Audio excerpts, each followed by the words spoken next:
Academic सुकाल्स की एक racing जहाज जो अंटार्कटिका की ओर चल पड़ी थी।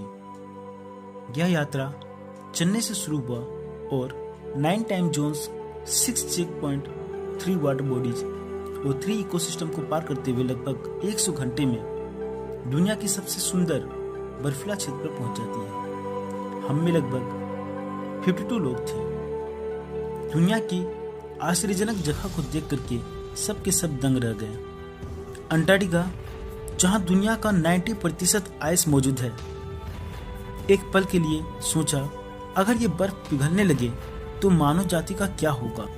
ये संसार, यहाँ के जीव जंतुओं का क्या होगा?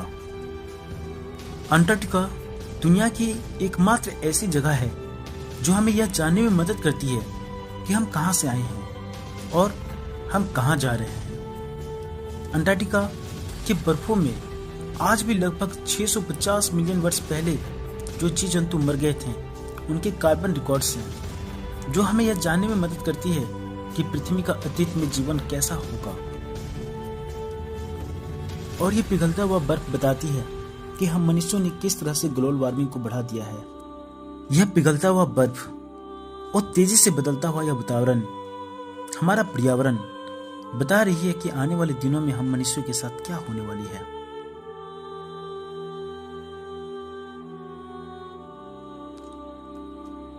आज हमारी धरती का भूभाग 650 मिलियन वर्ष पहले ये ऐसा नहीं था।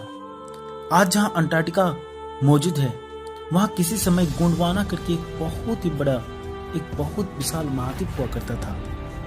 यह गर्म था और वनस्पतियों और जीवों की कई प्रजातियां इसमें रहती थी,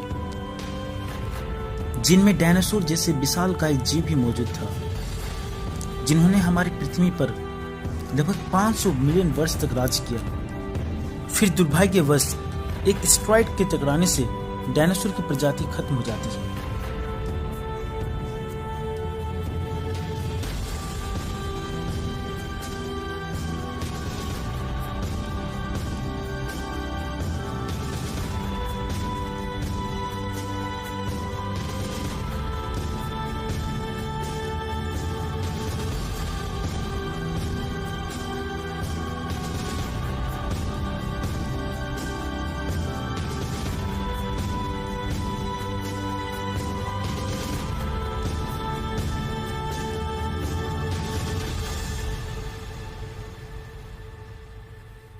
और गोंडवाना कई टुकड़ों में विखंडित हो जाती है। हमारा भारत, जो अंटार्कटिका का एक भाग हुआ करता था, समुद्र को चीरती हुई एशिया की धरती से टकराती है और विशाल हिमालय का निर्माण हो जाता है और अंटार्कटिका एक ठंडी बर्फ की विशाल परत बन जाती है।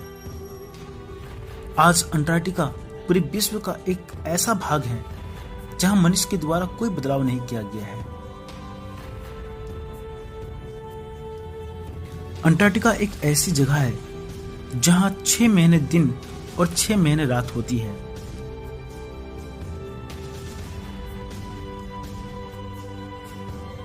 मानव सभ्यता केवल 12,000 वर्ष ही पुरानी है, पर इतने ही कम समय में हम मनुष्यों ने धरती को इतना बदल दिया है कि अब यह धरती जीवों के रहने लायक बचा ही नहीं है।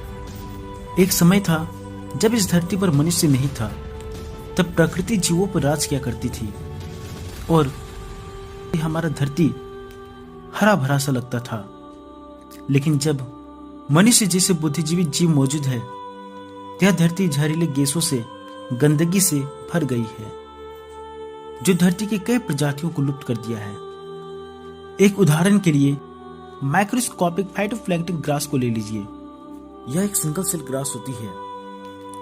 यह प्रकाश संश्लेषण के माध्यम से भोजन बनाकर दक्षिणी महासागर में रहने वाले जीवों के लिए आहार श्रृंखला को बनाए रखने में महत्वपूर्ण भूमिका निभाता है। लेकिन आज हमने धरती पर ग्लोबल वार्मिंग इतनी बढ़ा दी है कि आज ओजोन लेयर में काफी छिद्र हो गए हैं और यूवी रेस के कारण ये पौधा धीरे धीरे समाप्त होती जा रही है। इससे पूरे जल जीवों पर प्रभाव पड़ा है, क्योंकि इस ग्रास के खत्म होने से आहार का जो फूड चेन सिस्टम था वो टूट गई है और इससे पूरे जल जीवों पर काफी प्रभाव पड़ा है। Geo green student on ice programme के माध्यम से स्कूल के बच्चों को अंटार्कटिका ले जाने का प्रयास और बच्चों को बदलता हुआ पर्यावरण और ग्लोबल वार्मिंग से होने वाले नुकसान को दिखाने का प्रयास कर रहे हैं। ये बच्चों को बताना चाहते हैं हम मनुष्यों के कारण हमारी धरती कितना बीमार पड़ चुकी है और ये बच्चे ही देश के भविष्य होते हैं। अगर हम उसे बीमार पड़ते हुए इस धरती को दिखा दें कि बच्चे जब बड़े होंगे तो इस धरती के विषय में जरूर सोचेंगे। अगर हम मनुष्य छोटी छोटी चीजों पर भी ध्यान देना शुरू कर दें तो बड़े बड़े घटनाओं को हम टाल सकते हैं।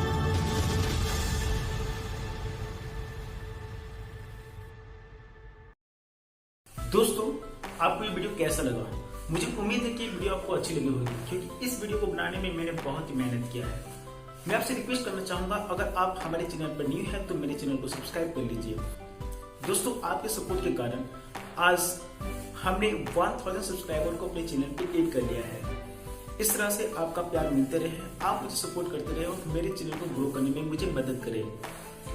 इस तरह से वीडियो में लाता रहूंगा और भी बाकी चैप्टर्स का एनिमेटेड वीडियो लाऊंगा ताकि आपको स्टोरी समझने में दिक्कत ना हो। अगर आप हमारे चैनल पे नए हो तो आप हमारे चैनल को सब्सक्राइब कर लें। आपको इस वीडियो को देखने के लिए बहुत ही बहुत धन्यवाद। Thank you.